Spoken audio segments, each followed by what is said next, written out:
ನಮಸ್ಕಾರ ವೀಕ್ಷಕರೇ, ಹೋದ ಭಾನುವಾರ ನಾನು ಶ್ರೀ ಕ್ಷೇತ್ರ ಆದಿಚುಂಚನಗಿರಿಗೆ ಹೋಗಿದ್ದೆ. ಮೆಜೆಸ್ಟಿಕ್ನಿಂದ ಹಾಸನ ಹೋಗೋ KSRTC ಬಸ್ ಹತ್ತಿ ಬೆಳ್ಳೂರು ಕ್ರಾಸ್ ಇಳ್ಕೊಂಡ್ವಿ. ನಾವು ಬೆಳ್ಳೂರು ಕ್ರಾಸ್ನಿಂದ ತುಂಬಾ ಆಟೋಗಳು ಸಿಗ್ತವೆ ನಮಗೆ. ಆಟೋದವರು ಸೀದಾ ದೇವಸ್ಥಾನದ ಹತ್ರನೇ ಕರ್ಕೊಂಡು ಹೋಗಿ ಬಿಡ್ತಾರೆ. ನಾವು ಹೋಗಿದ ತಕ್ಷಣ ಶ್ರೀ ಕಾಲಭೈರವೇಶ್ವರನ ದರ್ಶನ ಮಾಡಿದ್ವಿ. ದೇವರ ದರ್ಶನ ಆದ್ಮೇಲೆ ದೇವಸ್ಥಾನದ ಪೂರ್ತಿ ವಿಡಿಯೋ ಮಾಡೋಣ ಅಂತ ಅನ್ಕೊಂಡೆ ನಾನು, ಆದ್ರೆ ಅದು ಸಾಧ್ಯವಾಗಿಲ್ಲ. ಚುಂಚನಗಿರಿಯಲ್ಲಿ ಒಂದು ಫಂಕ್ಷನ್ ಇತ್ತು, ಅಲ್ಲಿ ಕರೆದಿದ್ರು ನಮಗೆ. ಅಭಿಷ್ಟ ಭೈರವ ಭುಕ್ತಿ ಮನೆ, ಅಲ್ಲಿ ಪೂಜೆ ಮಾಡಿ ಖಾರ ಊಟ ಮಾಡಿ ಕರೆದಿದ್ರು. ಈ ಅಭಿಷ್ಟ ಭುಕ್ತಿ ಮನೆಗೂ ಚುಂಚನಗಿರಿ ದೇವಸ್ಥಾನಕ್ಕೂ 2 ಕಿಲೋಮೀಟರ್ ದೂರ ಇದೆ.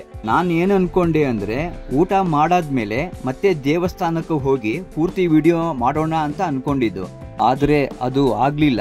ಬೆಂಗಳೂರಿಗೆ ವಾಪಸ್ ಬರೋದು ತುಂಬಾ ಲೇಟ್ ಆಗುತ್ತೆ ಅಂತ ನಾವು ಬಸ್ ಹತ್ತಿ ಬಂದ್ಬಿಟ್ವಿ ವಾಪಸ್ ಬೆಂಗಳೂರಿಗೆ.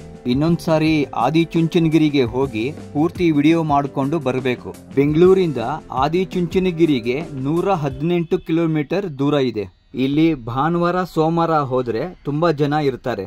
ನಾನು ಮುಖ್ಯ ದೇವಸ್ಥಾನದ ಶ್ರೀ ಕಾಲಭೈರವೇಶ್ವರ ಸ್ವಾಮಿಯ ವಿಡಿಯೋ ಮಾಡಿಲ್ಲ. ಕಾಲಭೈರವೇಶ್ವರ ಸ್ವಾಮಿಯ ದರ್ಶನ ಮಾಡಿ ಹೊರಗಡೆ ಬಂದ್ರೆ ಮೆಟ್ಟಿಲುಗಳು ಕಾಣ್ತವೆ. ಆ ಮೆಟ್ಟಿಲುಗೂ ಹತ್ಕೊಂಡು ಮೇಲೆ ಬಂದ್ರೆ ಗಂಗಾಧರೇಶ್ವರ ಸ್ವಾಮಿ ದೇವಸ್ಥಾನ ಇದೆ, ಅದೇ ಇದು. ದೇವಸ್ಥಾನದ ಒಳಗಡೆ ವಿಡಿಯೋ ಮಾಡೋಕ್ಕೆ ಕೊಡೋದಿಲ್ಲ, ಅದಕ್ಕೆ ನಾನು ಹೊರಗಡೆಯಿಂದನೇ ವಿಡಿಯೋ ಮಾಡಿದ್ದೀನಿ. ನೋಡಿ, ಇಲ್ಲಿ ಮೆಟ್ಟಿಲು ಕಾಣ್ತಾ ಇದೆಯಲ್ಲ, ಇಲ್ಲಿಂದ ಹೋದ್ರೆ ಬೆಟ್ಟದ ಮೇಲೆ ಹೋಗೋಕೆ ದಾರಿ ಇದೆ. ಅಲ್ಲಿ ತುದಿಯಲ್ಲಿ ಚೋಳರ ಕಂಬ ಅಂತ ಇರುತ್ತೆ, ಅದನ್ನ ಹತ್ತಬೇಕು. ಚೈನ್ ಇರುತ್ತೆ ಅಲ್ಲಿ ಹತ್ತಕ್ಕೆ.